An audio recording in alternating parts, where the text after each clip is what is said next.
ഞാനിപ്പോൾ ഉള്ളത് ബൾഗേറിയയുടെ ക്യാപിറ്റൽ ആയിട്ടുള്ള സോഫിയയിലാണ്. യൂറോപ്യൻ യൂണിയനിലുള്ള ഒരു ഷെങ്കൻ രാജ്യമാണ്, അതുപോലെ തന്നെ ഒരു നാറ്റോ കൺട്രിയാണ്. ബൾഗേറിയയിൽ നമ്മൾ ഏത് കോഴ്സ് പഠിച്ചാലും ശരി ഈസി ആയിട്ട് മറ്റ് യൂറോപ്യൻ കൺട്രികളിലേക്ക് ആ കോഴ്സ് എടുത്ത് പോകാനും ആ കോഴ്സ് റിലേറ്റഡ് ആയിട്ടുള്ള വർക്കുകൾ ചെയ്യാനും. പിന്നെ ബൾഗേറിയയിൽ പ്രധാനമായിട്ടും കുട്ടികൾ വരുന്നത് മെഡിസിനും നഴ്സിംഗും പഠിക്കാൻ വേണ്ടിയിട്ടാണ്. പിന്നെ അതുപോലെ തന്നെ എഞ്ചിനീയറിംഗ് കോഴ്സുകളും ഇവിടെ ഉണ്ട്. മെഡിസിനും നന്നായിട്ട് പ്ലാൻ ചെയ്ത് വർക്കൗട്ട് ചെയ്യാൻ അറിയാവുന്ന ആൾക്കാരാണെന്നുണ്ടെങ്കിൽ പറ്റും. ബൾഗേറിയ ഒരു ഷെങ്കൻ കൺട്രിയാണ്, ഒരു യൂറോപ്യൻ യൂണിയൻ കൺട്രിയാണ്. അതുകൊണ്ട് ക്ലാസ് കട്ടാക്കുക, ക്ലാസ് കയറാതിരിക്കുക, ഇങ്ങനത്തെ കാര്യങ്ങളൊന്നും ഇവിടെ നടക്കൂല. പഠിക്കുന്നതിന്റെ കൂടെ പാർട്ട് ടൈം ചെയ്യാൻ പറ്റും. അതായത് ലീഗലി 20 മണിക്കൂർ വീക്ക്ലി പാർട്ട് ടൈം ചെയ്യാൻ പറ്റും. ഓൾമോസ്റ്റ് 4 മുതൽ 5 യൂറോ വരെയാണ് ഒരു മണിക്കൂർ ഇവിടെ കിട്ടുന്നത്. അലക്സാൻഡ്രിയ നെവ്സ്കി കത്തീഡ്രൽ, നമ്മൾ ബൾഗേറിയ എന്നൊക്കെ ഗൂഗിളിൽ സെർച്ച് ചെയ്ത് കഴിഞ്ഞാൽ വരുന്ന ഒരു സാധനം ഇതാണല്ലേ. പബ്ലിക് സ്പേസുകളിൽ ഉറച്ച് സംസാരിക്കുക എന്ന് പറയുന്ന ഒരു കോമൺ അല്ല. നമ്മുടെ കൾച്ചറിന് വ്യത്യാസമുണ്ട്. ഇവർക്ക് നമ്മൾ പഠിച്ചു കഴിഞ്ഞ് ജോലി കിട്ടിയിട്ടാണ് നമ്മുടെ കാര്യങ്ങൾ നമ്മൾ നോക്കുന്നത്. പക്ഷേ ഇവര് പഠിക്കുന്ന സമയത്ത് തന്നെ ഇവരുടെ കാര്യങ്ങൾ നോക്കി പോകുന്ന ആളുകളാണ്. ബൾഗേറിയ എന്ന് പറഞ്ഞാൽ അധികം ആളുകൾ എക്സ്പ്ലോർ ചെയ്തിട്ടില്ലാത്ത യൂറോപ്യൻ യൂണിയനിൽ ഒരു രാജ്യമാണ്. ഞാനിപ്പോൾ ഉള്ളത് ബൾഗേറിയയുടെ ക്യാപിറ്റൽ ആയിട്ടുള്ള സോഫിയയിലാണ്.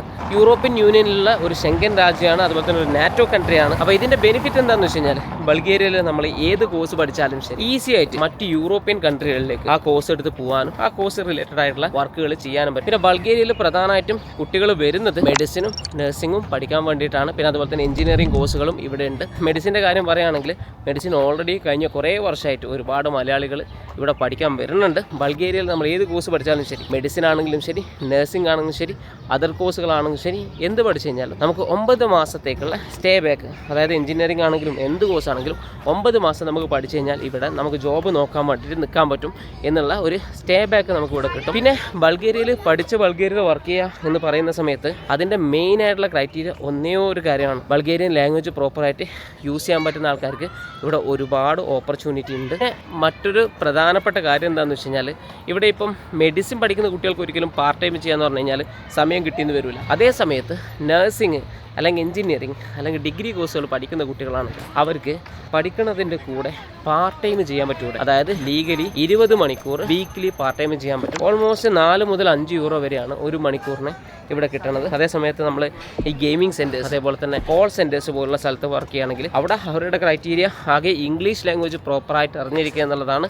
അപ്പോൾ ആ ഇംഗ്ലീഷ് ലാംഗ്വേജ് പ്രോപ്പറായിട്ട് അറിയുന്ന കുട്ടികളാണെങ്കിൽ മന്ത്ലി 900 മുതൽ 1200 യൂറോ വരെയൊക്കെ കോൾ സെൻറ്ററുകളിൽ നമുക്ക് കുട്ടികൾക്ക് ഏൺ ചെയ്യാൻ പറ്റുന്നുണ്ട്. നിങ്ങളെ കരിയർ യൂറോപ്പിൽ സെറ്റിൽ ചെയ്യാൻ ആഗ്രഹിക്കുന്ന കുട്ടികളാണ് നിങ്ങളെന്നുണ്ടെങ്കിൽ നിങ്ങൾക്ക് ഓൾറെഡി ഇവിടെ ബൾഗേറിയയിൽ പഠിക്കുന്ന കുട്ടികളായിട്ട് സംസാരിക്കാനുള്ള ഒരു ഓപ്ഷൻ നമ്മൾ തരുന്നുണ്ട്. അപ്പോൾ എന്താണെന്ന് വെച്ചാൽ നിങ്ങൾക്ക് ഫോറിൻ ഡിഗ്രീൻ്റെ വെബ്സൈറ്റിൽ കയറി കഴിഞ്ഞാൽ ഇവിടെ എന്തൊക്കെയാണ് നിങ്ങൾക്ക് പഠിക്കാൻ പറ്റുക, അതിന് എത്രയൊക്കെയാണ് ഫീസ് എന്നുള്ള അറിയണമെന്നുണ്ടെങ്കിൽ നമ്മൾ അതിന് വേണ്ടി ഒരു ടൂൾ ബിൽഡ് ചെയ്തിട്ടുണ്ട്. അപ്പോൾ ആ ടൂൾ കിട്ടാൻ വേണ്ടിയിട്ട് ഡിസ്ക്രിപ്ഷനിൽ ഒരു നമ്പർ കൊടുത്തിട്ടുണ്ട്, ആ നമ്പറിലേക്ക് കോൺടാക്ട് ചെയ്താൽ മതി.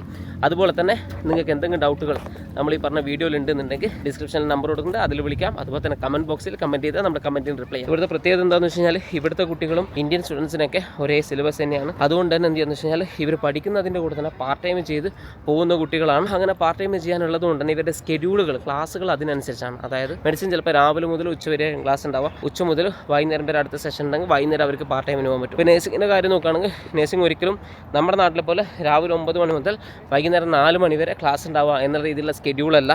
കാരണം ഇവിടെയുള്ള ആളുകളും പാർട്ട് ടൈം ചെയ്തുകൊണ്ടാണ് പഠിക്കുന്നത്. നമ്മുടെ കൾച്ചറിന് വ്യത്യാസമുണ്ട്. ഇവർക്ക് നമ്മൾ പഠിച്ചു കഴിഞ്ഞ് ജോലി കിട്ടിയിട്ടാണ് നമ്മുടെ കാര്യങ്ങൾ നമ്മൾ നോക്കുന്നത്. പക്ഷേ ഇവർ പഠിക്കുന്ന സമയത്ത് തന്നെ ഇവരുടെ കാര്യങ്ങൾ നോക്കി പോകുന്ന ആളുകളാണ്. അപ്പോൾ അതുകൊണ്ട് തന്നെ ഒരു ദിവസം നമുക്ക് എന്ത് ചെയ്യാൻ പറ്റും, പാർട്ട് ടൈം ചെയ്യാൻ എങ്ങനെയായാലും ഒരു 4 മണിക്കൂർ 5 മണിക്കൂർ കാണാൻ പറ്റുന്ന രീതിയിലാണ് ഇവരുടെ സ്കെഡ്യൂളുകളെല്ലാം ഉള്ളത്. അപ്പോൾ അതൊരു ബെനിഫിറ്റാണ്. അതുകൊണ്ട് തന്നെ എഡ്യൂക്കേഷൻ്റെ കൂടെ തന്നെ പ്രോപ്പറായിട്ട് പാർട്ട് ടൈമും ചെയ്തു പോകാൻ പറ്റും. ഇവിടെ സാധാരണ കുട്ടികൾ ചെയ്യാറുള്ളത് മെക്ഡൊണാൾഡ്സ്, ബർഗർ കിങ്, KFC, അതുപോലെ തന്നെ എവല്യൂഷൻ, അതുപോലെ തന്നെ റൈസ് ഇതുപോലുള്ള ഗെയിമിംഗ് സെൻറ്റേഴ്സുകൾ, പിന്നെ അതേപോലെ തന്നെ വോൾട്ട് നമ്മളെ സ്വിഗ്ഗി സൊമാറ്റോ ഇവരെന്ത് ചെയ്യുക പാർട്ട് ടൈം ചെയ്യാറുള്ളത്. അപ്പോൾ ഇതിലൊക്കെ നല്ല സാലറി ഉണ്ട്. അതായത് ഡെലിവറി സർവീസിലാണ് 900 മുതൽ 1000 യൂറോ വരെയാണ് പെർ മന്ത്. ഇനിയിപ്പോൾ KFCയിലാണെങ്കിൽ ഏകദേശം 500 മുതൽ 700 യൂറോ വരെയാണ് ഈ KFC മെക്ഡൊണാൾഡ്സ് പോലുള്ള ഫുഡ് ചെയിനുകൾ. അപ്പോൾ ഇപ്പോൾ മെക്ഡൊണാൾഡ്സിലൊക്കെ എന്താ ബെനിഫിറ്റ് എന്ന് വെച്ച് കഴിഞ്ഞാൽ ഈ ആഴ്ച നമുക്ക് ഏതൊക്കെ ദിവസമാണ് ക്ലാസ് ഉള്ളതെന്ന് വെച്ച് കഴിഞ്ഞാൽ അതിനനുസരിച്ച് വീക്ക്ലി സ്കെഡ്യൂൾ ഇടാൻ പറ്റും. അതുപോലെ തന്നെ ഇവിടെയുള്ള ഭൂരിഭാഗം ഇപ്പോൾ KFC ആയിക്കോട്ടെ, പിന്നെ ഈ എവല്യൂഷൻ ആയിക്കോട്ടെ, ഇതുപോലുള്ള സ്ഥലത്തൊക്കെ നമ്മൾ പാർട്ട് ടൈം ചെയ്യുന്ന സമയത്ത് നമുക്ക് ഫുഡ് വൗച്ചർ എന്ന് പറഞ്ഞുള്ള ഒരു വൗച്ചർ കിട്ടും. അതായത് ഈ വൗച്ചറിൽ എന്ന് വെച്ചാൽ 100 യൂറോ അല്ലെങ്കിൽ 80 യൂറോ 50 യൂറോ ഇങ്ങനെയാണ് ഉണ്ടാവുക. എന്താണെന്ന് വെച്ച് കഴിഞ്ഞാൽ കമ്പനിക്ക് അനുസരിച്ച് അത് മാറും. ഇപ്പോൾ എവല്യൂഷനിലേക്കാണ് 100 യൂറോ ആണ് അവർ. അപ്പോൾ 100 യൂറോൻ്റെ കാർഡ് കിട്ടിക്കഴിഞ്ഞാൽ ഇവിടുന്ന് എന്ത് ചെയ്യാം, നമ്മളെ ഈ സൂപ്പർ മാർക്കറ്റുകളിലും അതേപോലെ തന്നെ ഗ്രോസറി ഷോപ്പിലൊക്കെ ഈ ചിക്കൻ അതുപോലെ തന്നെ പച്ചക്കറി കുക്കിയുള്ള സാധനങ്ങളൊക്കെ ഇല്ലേ, ഇത് ഈ 100 യൂറോക്ക് വാങ്ങാൻ പറ്റും എന്നുള്ള ബെനിഫിറ്റ് ഉണ്ട്. അതുപോലെ തന്നെ എവല്യൂഷൻ പോലുള്ള കമ്പനികളൊക്കെ പബ്ലിക് ട്രാൻസ്പോർട്ടിന്റെ കാർഡ് കൊടുക്കും. അതായത് ഇവിടുത്തെ മെട്രോ, ട്രാം, അതുപോലെ തന്നെ ബസ്, ഇതൊക്കെയാണ് നമ്മൾ പ്രധാനമായിട്ട് യൂസ് ചെയ്യുന്നത്. ഇതെല്ലാം നമുക്ക് ഫ്രീ ആയിട്ട് അവരുടെ കാർഡ് വെച്ചിട്ട് ഉപയോഗിക്കാൻ പറ്റും എന്നുള്ള അടുത്തൊരു ബെനിഫിറ്റ് ഉണ്ട്. അതല്ലാതെ ഇവർ മോസ്റ്റ് ഓഫ് ദ കമ്പനീസ് എല്ലാം ഈ സ്പോർട്ട് കാർഡ് കൊടുക്കുന്നുണ്ട്. സ്പോർട്ട് കാർഡ് യൂസ് ചെയ്ത് ഇവിടുത്തെ ജിമ്മുകൾ യൂസ് ചെയ്യാൻ പറ്റും. അപ്പോൾ ജിം മെമ്പർഷിപ്പും ഇവർ ഫ്രീ ആയിട്ട് കൊടുക്കുന്നുണ്ട് എന്നുള്ള ബെനിഫിറ്റ്. ബൾഗേറിയയിൽ പ്രധാനമായിട്ടും കുട്ടികൾ വന്നു കഴിഞ്ഞാൽ നിൽക്കുന്നത് ഒന്നെങ്കിൽ ഇപ്പം നഴ്സിംഗ് ഒക്കെ ആണെങ്കിൽ നഴ്സിംഗ് യൂണിവേഴ്സിറ്റിയുടെ ഹോസ്റ്റൽ ഉണ്ട്. ഹോസ്റ്റലിൽ നിൽക്കുന്ന കുട്ടികൾക്ക് ഓൾമോസ്റ്റ് ഇവിടെ അക്കോമഡേഷന് ഒരു 9,000 to 10,000 രൂപയെ മാക്സിമം വരുള്ളൂ. അതായത് എല്ലാ ചെലവും അടക്കം ഒരു 20-22,000 രൂപയിൽ തീരും. നഴ്സിംഗ് സ്റ്റുഡൻസ് നിൽക്കുന്ന ഹോസ്റ്റലിന്റെ ഒരു സെപ്പറേറ്റ് വീഡിയോ നമ്മൾ യൂട്യൂബിൽ ചെയ്തിട്ടുണ്ട്. അപ്പോൾ ആ വീഡിയോന്റെ ലിങ്ക് ഡിസ്ക്രിപ്ഷനിൽ കൊടുത്തിട്ടുണ്ട്. അതൊന്ന് കണ്ടു കഴിഞ്ഞാൽ നിങ്ങൾക്ക് നഴ്സിംഗ് ഹോസ്റ്റൽ എങ്ങനെയാണുള്ളത്, അതിന്റെ എക്സ്പെൻസസ് എങ്ങനെയാണ് എന്നുള്ളതിനെ കുറിച്ച് ക്ലിയർ ആയിട്ട് മനസ്സിലാവും. അതേ സമയത്ത് ഇപ്പോൾ ടെക്നിക്കൽ യൂണിവേഴ്സിറ്റി ആണെങ്കിൽ ഓൾമോസ്റ്റ് എന്തുണ്ട്, അവർക്ക് സ്വന്തമായിട്ടുള്ള ഹോസ്റ്റൽ ഉണ്ട്. മെഡിക്കൽ യൂണിവേഴ്സിറ്റിക്ക് സാധാരണ ഹോസ്റ്റൽ ഇല്ല, അവരെല്ലാം അപ്പാർട്ട്മെന്റിലാണ് നിൽക്കാറുള്ളത്. ഇപ്പോൾ നഴ്സിംഗ് പഠിക്കുന്ന കുട്ടിയൊക്കെയാണെങ്കിൽ ശരി, എഞ്ചിനീയറിംഗ് പഠിക്കുന്ന കുട്ടിയൊക്കെയാണെങ്കിൽ ശരി, ഡിഗ്രി പഠിക്കുന്ന കുട്ടിയൊക്കെയാണെങ്കിൽ ശരി, ഹോസ്റ്റലിൽ നിൽക്കേണ്ട അപ്പാർട്ട്മെന്റിൽ നിൽക്കണമെന്നുണ്ടെങ്കിൽ അതിനുള്ള ഓപ്ഷൻ ഇവിടെ ഉണ്ട്. അപ്പാർട്ട്മെന്റ് എടുക്കാൻ പറ്റും. അപ്പാർട്ട്മെന്റിൽ നിൽക്കുന്ന സമയത്ത് ഒരു 300 to 350 യൂറോ ആണ് നമുക്ക് എന്ത് ചെയ്യാം, ഈ അപ്പാർട്ട്മെന്റ് റെന്റ് വരിക ഒരാൾക്ക്. അതായത് സിംഗിൾ ആയിട്ട് നിൽക്കുന്നവരെ പറ്റൂല. 2 പേരൊക്കെ ഷെയർ ചെയ്യുന്ന സമയത്ത് 500 യൂറോന്റെ അപ്പാർട്ട്മെന്റ് ആണെങ്കിൽ 2 പേര് ഷെയർ ചെയ്ത് കഴിഞ്ഞാൽ 250 യൂറോ. ഇങ്ങനെയാണ് അപ്പാർട്ട്മെന്റ് ഉണ്ടാവുക. അപ്പാർട്ട്മെന്റിന്റെ കാര്യം സാധാരണ ഇവിടെ ഒരു റൂമിൽ ഒരാളെ അവർ എലോയുള്ളൂ. യൂണിവേഴ്സിറ്റിന്റെ കാര്യം നോക്കുകയാണെങ്കിൽ പല സമയത്തും കേട്ടിട്ടുണ്ടാവും അബ്രോഡുള്ള യൂണിവേഴ്സിറ്റികളൊക്കെ നമുക്ക് എന്ത് ചെയ്യണ്ട, പഠിക്കണ്ട, ക്ലാസ് കയറണ്ട, ക്ലാസ് കട്ടാക്കി നടക്കാം. നമ്മൾ പൊതുവെ കേട്ടിട്ടുണ്ടാവും, പല രാജ്യങ്ങളിലും കേട്ടിട്ടുണ്ടാവും. യൂറോപ്യൻ രാജ്യങ്ങളെന്ന് പറയുന്ന പല രാജ്യങ്ങളിലും നിങ്ങൾ ഈ കാര്യങ്ങൾ കേട്ടിട്ടുണ്ടാവും. എന്നാൽ ബൾഗേറിയ ഒരു ഷെങ്കൻ കൺട്രിയാണ്, ഒരു യൂറോപ്യൻ യൂണിയൻ കൺട്രിയാണ്. അതുകൊണ്ട് ക്ലാസ് കട്ടാക്കുക, ക്ലാസ് കയറാതിരിക്കുക, ഇങ്ങനത്തെ കാര്യങ്ങളൊന്നും ഇവിടെ നടക്കില്ല. അതായത് ക്ലാസ് കയറിയില്ല എന്നുണ്ടെങ്കിൽ അവർ എക്സാം എഴുതിക്കില്ല, ഇയർ ബാക്കാവും. പഠിക്കാൻ തയ്യാറുള്ള, പഠിപ്പിൻ്റെ കൂടെ തന്നെ പ്രോപ്പറായിട്ട് പാർട്ട് ടൈം ചെയ്ത് പോകാൻ തയ്യാറുള്ള, കരിയർ ഇവിടെ സെറ്റിൽ ചെയ്യാൻ ആഗ്രഹിക്കുന്ന കുട്ടികൾക്കാണ് ഏറ്റവും ബൾഗേറിയ സ്യൂട്ടായിട്ടുള്ളത്. യൂറോപ്യൻ കൺട്രി ആയതുകൊണ്ട് തന്നെ കമ്പാരിറ്റീവ്ലി ചില കോഴ്സുകൾക്കൊക്കെ ഫീസ് കൂടുതലാണ്. മെഡിസിൻ ഫീസ് കൂടുതലാണ്, നഴ്സിംഗ് കമ്പാരിറ്റീവ്ലി ചെറുതായിട്ട് കൂടുതലാണ്. ഇനിയിപ്പോൾ അതർ കോഴ്സുകൾ നോക്കുകയാണെങ്കിൽ അതർ കോഴ്സുകൾക്കൊക്കെ നോർമലി നമ്മൾ ഇന്ത്യയുടെ അത്ര തന്നെയാണ് ഫീസ് വരുന്നുള്ളൂ. ഇവിടുത്തെ ട്രാൻസ്പോർട്ടേഷൻ എന്ന് പറഞ്ഞാൽ പ്രധാനമായിട്ട് മെട്രോ, ട്രാം, ബസ്. അപ്പോൾ ഞാൻ പറയുന്ന സോഫിയനെ ക്യാപിറ്റലിനെ കുറിച്ചാണ്. ഇവിടെ എന്താണെന്ന് വെച്ചാൽ നമുക്ക് ബസ് കാർഡ് ഉണ്ട്. അപ്പോൾ ബസ് കാർഡിന് ഏകദേശം 7.5 യൂറോ, അതായത് 750 രൂപയാണ് നാട്ടിൽ ഏകദേശം വരിക. പക്ഷെ നമ്മളിപ്പോൾ എവല്യൂഷനിലേക്ക് പാർട്ട് ടൈം ചെയ്യുകയാണെങ്കിൽ അത് അവർ കവർ ചെയ്യും. അതല്ല നമ്മൾ യൂണിവേഴ്സിറ്റിയിൽ നിന്ന് ഒരു സ്റ്റുഡന്റ് കാർഡ് കിട്ടും. അത് കിട്ടി കഴിഞ്ഞാൽ അതിൻ്റെ 50% നമുക്ക് ഡിസ്കൗണ്ട് ഉണ്ടാവും. അപ്പോൾ ബാക്കി കൊടുത്താൽ മതി. പിന്നെ ടാക്സി ഇവിടെ ഉപയോഗിക്കുന്നത് പൊതുവെ കുറവാണ്. കാരണം കുട്ടികൾ അപ്പാർട്ട്മെന്റ് എടുക്കുന്നുണ്ടാവുക യൂണിവേഴ്സിറ്റിൻ്റെ അടുത്തായിരിക്കും. അപ്പോൾ ഇല്ലെങ്കിൽ എന്താണെന്ന് വെച്ചാൽ മെട്രോ അല്ലെങ്കിൽ ബസ് ആക്സസ് ഉള്ള സ്ഥലത്തായിരിക്കും, അതിലായിരിക്കും പോകുന്നുണ്ടാവുക. ഞാൻ തന്നെ ഇവിടെ വന്നു കഴിഞ്ഞാൽ ടാക്സി എടുക്കുന്നത് വളരെ കുറവാണ്. കാരണം വെൽ കണക്റ്റഡ് ആയിട്ടുള്ള പബ്ലിക് ട്രാൻസ്പോർട്ട് ഉണ്ട്. ടാക്സി എടുക്കേണ്ട ഒരു കാര്യമില്ല. പ്രോപ്പറായിട്ട് നമ്മൾ മെട്രോയിലോ അല്ലെങ്കിൽ ബസ്സിലോ ആണ് പോകുന്നത്. പിന്നെ അതേപോലെ തന്നെ ഇവിടുത്തെ ക്ലൈമറ്റ് നോക്കുന്ന സമയത്ത് 24 ഡിഗ്രി സെൽഷ്യസ് ആണ്. നമ്മുടെ നാട്ടിൽ AC ഇടുന്ന തണുപ്പാണ് ശരിക്കും ഇവിടുത്തെ ചൂട് എന്ന് പറയുന്നത്. കുറച്ചുകൂടെ കഴിഞ്ഞ് കഴിഞ്ഞാൽ അടുത്ത മാസമൊക്കെ കഴിഞ്ഞാൽ കുറച്ചുകൂടെ ചൂടാവും. ടിപ്പിക്കലി ഇവിടെ തണുപ്പുള്ള ഒരു സ്ഥലമാണ്. പക്ഷേ വലിയ പ്രശ്നമാണെന്ന് വെച്ചാൽ അല്ല. നമ്മളിവിടെ വരുന്ന സമയത്ത് പ്രോപ്പറായിട്ടുള്ള ജാക്കറ്റും ബൂട്ടും ഇതുപോലുള്ള സാധനങ്ങൾ ഇട്ട് കഴിഞ്ഞാൽ ഒരു പ്രശ്നമില്ല, നമുക്ക് ഈസി ആയിട്ട് പോകാൻ പറ്റും. അപ്പോൾ ഇങ്ങനെ ട്രാൻസ്പോർട്ടേഷൻ അതേപോലെ തന്നെ ഫുഡ് നമുക്ക് പ്രത്യേകിച്ച് എടുത്ത് പറയാനുള്ളത്. പിന്നെ ഇവിടെ ഇന്ത്യൻ സ്റ്റുഡൻസിൻ്റെ കമ്മ്യൂണിറ്റി പ്രധാനമായിട്ടും മെഡിസിനാണ് കൂടുതൽ ഇന്ത്യൻ സ്റ്റുഡൻസ് ഉള്ളത്. അതർ കോഴ്സിന് കുറവാണ്. ഇവിടെ മെഡിക്കൽ യൂണിവേഴ്സിറ്റിയുടെ അണ്ടറിൽ എന്ത് ചെയ്യുന്നത് വെച്ചാൽ ഈ മെഡിസിൻ കോഴ്സും നഴ്സിംഗ് കോഴ്സൊക്കെ വരുന്നത്. അതുകൊണ്ട് തന്നെ മെഡിക്കൽ യൂണിവേഴ്സിറ്റിയുടെ അണ്ടറിൽ ഒരുപാട് ഹോസ്പിറ്റലുണ്ട്. ഈ സിറ്റിയിൽ ശരിക്കും സോഫിയ മെഡിക്കൽ യൂണിവേഴ്സിറ്റിയിലാണ് BBS വരുന്നത്. നഴ്സിംഗ് സോഫിയ മെഡിക്കൽ യൂണിവേഴ്സിറ്റിയിൽ മാത്രമാണ് ഇംഗ്ലീഷ് ലാംഗ്വേജ് ഉള്ളൂ. അതുകൊണ്ട് തന്നെ ഇവിടെ ക്ലിനിക്കൽസിൻ്റെ കാര്യം നിങ്ങൾ ആലോചിക്കുകയും വേണ്ട. മെഡിസിൻ ആയിക്കോട്ടെ നഴ്സിംഗ് ആയിക്കോട്ടെ, ക്ലിനിക്കൽസ് അത്യാവശ്യം സൂപ്പറാണ്. കാരണം ഇവിടുത്തെ നഴ്സിംഗ് കോഴ്സൊക്കെ 2nd സെമസ്റ്റർ മുതൽ ക്ലിനിക്കൽസ് ചെയ്ത് കൊടുക്കേണ്ട എല്ലാ കാര്യങ്ങളും ഹാൻഡ്സ് ഓൺ ആയിട്ട് ചെയ്ത് പഠിക്കുന്നുണ്ട്. അപ്പോൾ എഡ്യൂക്കേഷൻ്റെ കാര്യം ഇവിടെ സെറ്റാണ്. പിന്നെ അതേപോലെ തന്നെ കൺട്രീൻ്റെ കാര്യം നോക്കുന്ന സമയത്ത് ഇപ്പം ഞാൻ ഒരിക്കലും പറയില്ല ഇപ്പോൾ ബൾഗേറിയ എന്ന് പറഞ്ഞു കഴിഞ്ഞാൽ യൂറോപ്യൻ യൂണിയനിലെ അതർ കൺട്രീസ് ഇപ്പോൾ റൊമാനിയ അല്ലെങ്കിൽ ഹംഗറി ഇതൊക്കെ കമ്പയർ ചെയ്യുന്ന സമയത്ത് സൂപ്പർ ഡ്യൂപ്പർ രാജ്യമാണെന്നുള്ളത്. കാരണം ഇൻഫ്രാസ്ട്രക്ചർ ബേസ് എനിക്ക് അത്ര സൂപ്പറായിട്ട് തോന്നില്ല. പക്ഷേ കരിയർ വൈസ് ബൾഗേറിയ നല്ലതാണ്. നമുക്ക് പഠിച്ചു കഴിഞ്ഞ് സെറ്റിൽ ചെയ്യാൻ, ഇവിടെ തന്നെ സെറ്റിൽ ചെയ്യാൻ ആഗ്രഹിക്കുന്ന കുട്ടികളാണെങ്കിൽ നല്ല കരിയർ ഉണ്ടാക്കാൻ പറ്റുന്ന ഒരു സ്ഥലമാണ്. അപ്പോൾ ഞാനിപ്പോൾ ബൾഗേറിയൻ്റെ ഒരു ഓവർവ്യൂ ആണ് തന്നത്. ഇനി നമുക്ക് ബൾഗേറിയയിൽ തന്നെ മെഡിസിന് 6 വർഷം പഠിച്ച് ഇപ്പോൾ കറന്റ് ഇവിടെ ഡോക്ടറായിട്ട് വർക്ക് ചെയ്യുന്ന എറിക് ബ്രോ എൻ്റെ കൂടെ ഉണ്ട്. മൂപ്പരോട് ഇതിൻ്റെ കാര്യങ്ങളൊക്കെ ഒന്ന് ചോദിച്ചു നോക്കാം. ശരിക്കും എങ്ങനെയുണ്ട് ബൾഗേറിയ ലൈഫ്? ബൾഗേറിയ ലൈഫ് ഇഷ്ടപ്പെട്ടു വരും. ആദ്യം നമുക്കൊരു ബുദ്ധിമുട്ടൊക്കെ ഉണ്ടാവും. ബൈ ദ ടൈം കഴിയാറാകുമ്പോഴത്തേക്കും നമുക്ക് ഇവിടെ വിട്ടു പോകാനൊരു മനസ്സ് വരത്തില്ല. പലതായിട്ടൊക്കെ നമ്മൾ പതിയെ അഡ്ജസ്റ്റ് ആവും. ഇവിടെ ശരിക്കും ലൈഫ് എന്താണല്ലോ ശരിക്കും സ്റ്റുഡൻറ് ലൈഫ് എന്ന് പറയാൻ? സ്റ്റുഡൻറ് ലൈഫ് സോഫിയയിൽ കമ്മ്യൂണിറ്റി കുറവാണ്. അതായത് ഇന്ത്യൻ സ്റ്റുഡൻസിൻ്റെ മലയാളി കമ്മ്യൂണിറ്റി അങ്ങനെയൊക്കെ കുറവാണ്. അപ്പോൾ നമുക്ക് പല ആക്ടിവിറ്റീസിൽ എൻഗേജ് ചെയ്യാം. അത് യൂണിവേഴ്സിറ്റിയിൽ നിന്ന് തന്നെ പല സൊസൈറ്റികളായിട്ടുണ്ട്. റണ്ണേഴ്സ് ക്ലബ്ബും അല്ലെങ്കിൽ ഫുട്ബോളും അങ്ങനത്തെ ഗെയിംസിലൊക്കെ ഇതാവും. പിന്നെ ഇവിടെ വിറ്റോഷ മൗണ്ടൻ തൊട്ടടുത്താണ്. അപ്പം ഹൈക്കിങ്ങിന് പറ്റിയ അടിപൊളി സ്പോട്ടാണ്. വീക്കെൻഡ് ഒക്കെ കിട്ടിയാൽ അല്ലെങ്കിൽ ഒരു ലോങ് വീക്കെൻഡ് കിട്ടിയാൽ നമ്മൾ സ്ഥിരം നേരെ ഹൈക്കിങ്ങിന് വെച്ച് പിടിക്കും. നല്ല ഒരു റിഫ്രഷ്ഡ് ആയിട്ട് വരാം തിരിച്ച്. ഒരു സ്റ്റുഡൻ്റ് ആയിട്ട് ശരിക്കും നിങ്ങളെ ഒരു ഡെയിലി ലൈഫ് എന്ന് പറയുമ്പോൾ എങ്ങനെയായിരിക്കും? ഫസ്റ്റ് 3 വർഷം രാവിലെ തൊട്ട് വൈകിട്ട് വരെ ക്ലാസ്സസ്. മെഡിസിന് നഴ്സിംഗിനാണ് ആദ്യത്തെ 1 വർഷമല്ലേ ഉണ്ടാവും, രണ്ടാമത്തെ സെമസ്റ്റർ മുതൽ ക്ലിനിക്കൽസ്. ഫസ്റ്റ് സെമസ്റ്റർ ഇതുപോലെ തന്നെ തിയറി ഫോക്കസ് ആയിരിക്കും. സെക്കൻഡ് സെമസ്റ്റർ തൊട്ടിട്ട് പിന്നെ ഓരോ എനിക്ക് തോന്നുന്നു വീക്ക്ലി ഇത്ര ക്ലിനിക്കൽ ഇത്ര ഡേയ്സ് ക്ലിനിക്കൽ ചെയ്യണമെന്നുണ്ടാവും. വീക്ക്ലി 1 ദിവസം 2 ദിവസം അങ്ങനെ ഉണ്ടോ. അതുകൂടാതെ പ്രാക്ടിക്കൽസും ലെക്ചേഴ്സ് മെഡിക്കലിൻ്റെ പോലെ തന്നെയാണ് അവരുടെയും സ്ട്രക്ചർ വരുന്നത്. ഓക്കെ, അപ്പോൾ ഒരു ഡെയിലി ലൈഫ് എന്ന് പറഞ്ഞാൽ എങ്ങനെയായിരിക്കും? രാവിലെ തുടങ്ങിയാൽ ഇപ്പോൾ വേറെ പാർട്ട് ടൈം ഒക്കെ ചെയ്യുന്നുണ്ടെന്നുണ്ടെങ്കിൽ രാവിലെ ഇറങ്ങിയാൽ പിന്നെ വൈകുന്നേരം നല്ല ടയർഡായിട്ട് തിരിച്ചു വന്ന് കയറുക എന്നുള്ളൊരു മൈൻഡ് സെറ്റിലെ പ്രതീക്ഷിച്ചാൽ മതി. അതായത് നമ്മൾ ആദ്യം എന്ത് ചെയ്യുക, ക്ലാസ് കഴിഞ്ഞ് നേരെ അവിടെ നിന്ന് ഒരു കോഫിയൊക്കെ കുടിച്ച് നേരെ പാർട്ട് ടൈമിന് കയറി പാർട്ട് ടൈം കഴിഞ്ഞ് ഫുഡും കഴിഞ്ഞ് തിരിച്ചു വരുന്ന രീതിയിലാണ്. ഫുഡ് പുറത്തുനിന്നാണ് അപ്പോൾ കഴിക്കാൻ? ഞാൻ അധികവും പുറത്തുനിന്നാണ് കഴിക്കുക. അല്ല നമ്മൾ പ്രോപ്പറായിട്ട് പ്ലാൻ ഔട്ട് ചെയ്യാന്നുണ്ടെങ്കിൽ വീക്കെൻഡ് ഓഫ് ഡേ ഒക്കെ കിട്ടുകയെന്നുണ്ടെങ്കിൽ നമുക്ക് മീൽ പ്രിപ്പ് ചെയ്തൊക്കെ വെക്കാം.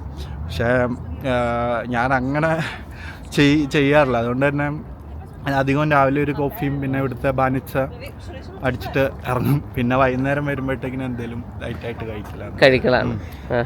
ഓഫ് കിട്ടുമ്പോഴത്തേക്കിനും മാക്സിമം കുക്ക് ചെയ്യാൻ നോക്കും. കുക്ക് ചെയ്ത് ഈ ബാനിച്ച എങ്ങനെയുണ്ട്? ബാനിച്ച ഇഷ്ടപ്പെട്ട് തുടങ്ങും. അത് ഇഷ്ടം ഉണ്ടാവില്ല. അത് പൊറോട്ടയ്ക്കുള്ളിൽ ചീസ് വെച്ച പോലെ അങ്ങനെ ചീസ് എടുത്ത് കളഞ്ഞ കറിയുടെ കൂടെ ഒക്കെ പിടിക്കുക.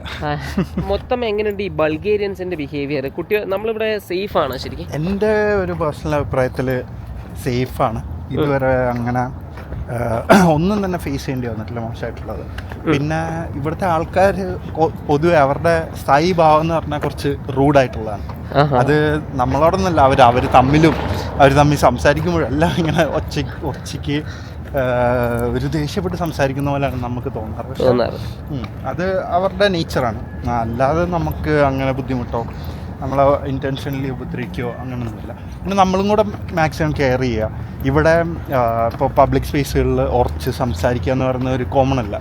ബൾഗേറിയ ഞാൻ ശ്രദ്ധിച്ചറിയാം. പക്ഷേ റുമേനിയയിൽ അങ്ങനെയല്ല. അവിടെ കുറച്ചുകൂടെ ആൾക്കാർ ഫ്രീ ആയിട്ടൊക്കെ പബ്ലിക് സ്പേസിലൊക്കെ കിടക്കുക. സോ അങ്ങനെ വരുമ്പോഴത്തേക്കിനും പ്രത്യേകിച്ച് നമ്മൾ സ്റ്റുഡൻസ് ആണ്. അപ്പം അമ്മയിൽ കൂടി നിൽക്കുമ്പോഴത്തേക്കിനും ഒച്ച കൂടുന്ന അറിയത്തില്ല. അതിലൊരു ഇത് വെക്കുക.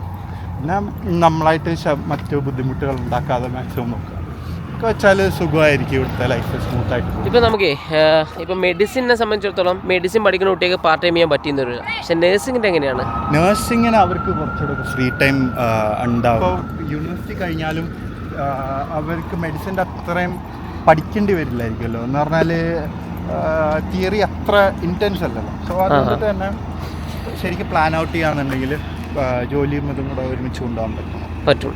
അപ്പോൾ എന്തൊക്കെ പാർട്ട് ടൈമാണ് ഇവർ പ്രധാനമായിട്ട് ഇവർക്ക് ഇവിടെ കിട്ടാനുള്ളത്? ഇവിടെ അധികം സ്റ്റുഡൻസ് ഒക്കെ റെസ്റ്റോറൻറ്റ് ചെയിൻസിലാണ് വർക്ക് ചെയ്യുന്നത്. പിന്നെ ഏറ്റവും കൂടുതലുള്ളത്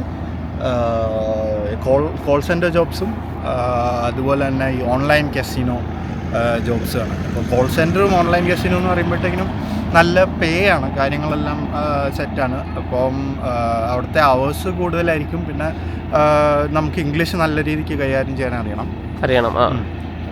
റെസ്റ്റോറൻറ്റ് ജോബ് ആകുമ്പോഴത്തേക്കിനും അങ്ങനെ വലിയ ഇതില്ല. അപ്പോൾ അതനുസരിച്ച് ബേസിക് പേ ആയിരിക്കും വരുന്നത്. പെർ അവർ വെച്ചിട്ടായിരിക്കും വരുന്നത്. എങ്ങനെ ഈ ഒരു പേയ്മെൻറ്റിൻ്റെ സ്കെയിൽ ഉണ്ടാവുക?